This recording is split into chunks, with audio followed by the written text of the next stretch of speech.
Spyglass by Phillip Pullman. This is the third book in the Golden Compass, His Dark Materials series, 518 pages, the conclusion of the trilogy, 38 chapters, and it is Adam and Eve Part 2, the end of all things. And definitely feel free to steal that as a movie tagline. The Golden Compass became a movie, but I don't think the sequel or the trilogy here, the Amber Spyglass, became one, but that's okay. The battle begins in this. The previous book, The Subtle Knife, was really entirely about getting the people in the right places for this book. So the finale, the battle begins. We're not talking about the creator here. We're talking about an angel who kind of took over everything. And his name is Authority, and he has a regent who is kind of like ruling with an iron fist. And everybody's kind of rebelling against. Everybody outside of the church is rebelling against this authority. And so I really didn't know that this was a religious series. Like, I knew there were witches and bears and magic and stuff like that, but I don't know. Like, going into it, I didn't think that it was like a super religious story, and I could definitely see how people would enjoy the kind of not outward anti-religion, but that, people can be led astray by, you know, people in charge, the authority, right? So it doesn't apply directly. I mean, it could be applied to any authority, right? It's a very generic term. But anyways, what I wanted to talk about was that this adventure is really Will and Lyra traveling to the land of the dead. There's all kinds of obstacles, all kinds of, adventures that they have otherwise.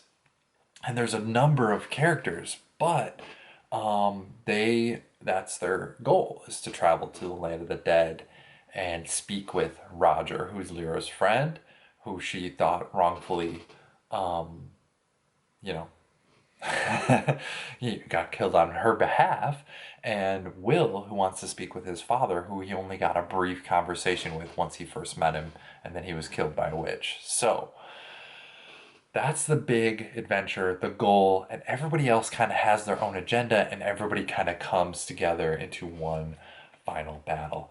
Lyra's mom has a much bigger role in this part. In the first book, she was the bad guy. She was, snatching up the children to splice their demons away. And yeah, I really like that the first this is the Amber Spyglass is the first artifact that was made and not found, right? Lyra was given the golden compass. Will, acquired the knife, and the Amber Spyglass was really made. And it's in a different universe. Mary is witnessing different evolutions. You've got the exploring and traveling that she does, and also the agents of the church. But yeah, Mary now is my new favorite character after my previous one is no longer, lost the bat, or he won, but the Alamo last stand kind of thing. So let's see. There is a lot of other things I liked. The grace, the ability to have a skill that's just natural, that comes naturally and wasn't like learned or inherited. It's just grace. So I thought that was really cool. I really like that you're not allowed to live in another world long term. You can do it temporarily, you can live in a different universe, but over time your body breaks down. You have to be in the universe that you were born into long term. So I liked that. Um, the diamond shaped animals, very clever, very unique. I would have never even pictured or imagined something like that on my own. So the author was very creative there. Really liked that feature in that they had a completely different environment, completely different natural habitat, and they were in trouble. And so Mary came and helped. Really liked Arik the bear. He's kind of the connector, the glue that pulls everybody together in this one, and he helps repair or attempt to repair the knife. So lots of tools, lots of people all working together. Thought that was awesome. He is a really cool character. I think he was my favorite in the first book. So, but yeah, now Mary is my new favorite. I didn't really like her in the second book, but here she just really was really smart and really creative and just really inquisitive and just, I don't know, she just had an awesome adventure, played a really cool part, a really interesting part in that she was the temptress, she was the snake in the Garden of Eden.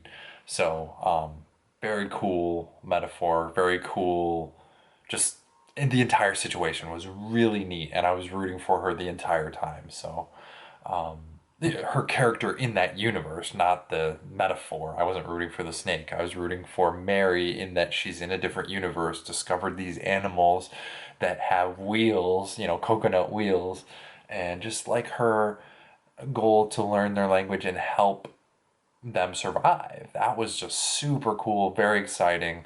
And she's a former nun who is now a scientist. So very um, interesting take. I really liked it. So things I didn't like, the intention craft.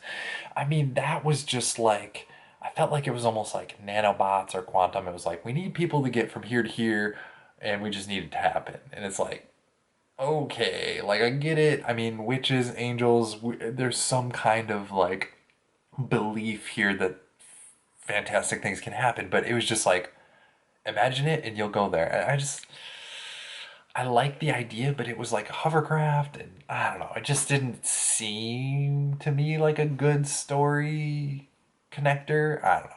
It just felt weird. The Zeppelins, I don't know. It just felt off. Like they kind of knew that they were gonna explode in a giant ball of fire, but they did it anyways.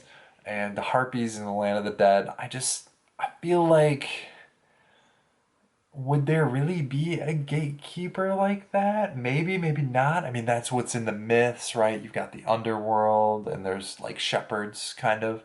So I don't know. I couldn't relate to them. I couldn't wrap my head around them. But it's no big deal. It's just something that rubbed me the wrong way. So no problem. This I've got two quotes here, both from Mary, my favorite character, and really talking about the animals with wheels, right? They had language, they had fire, they had society, and about that she found the adjustment being made in her mind as the word creatures became people. These beings weren't human, but they were people, she told herself. It's not them, they're us.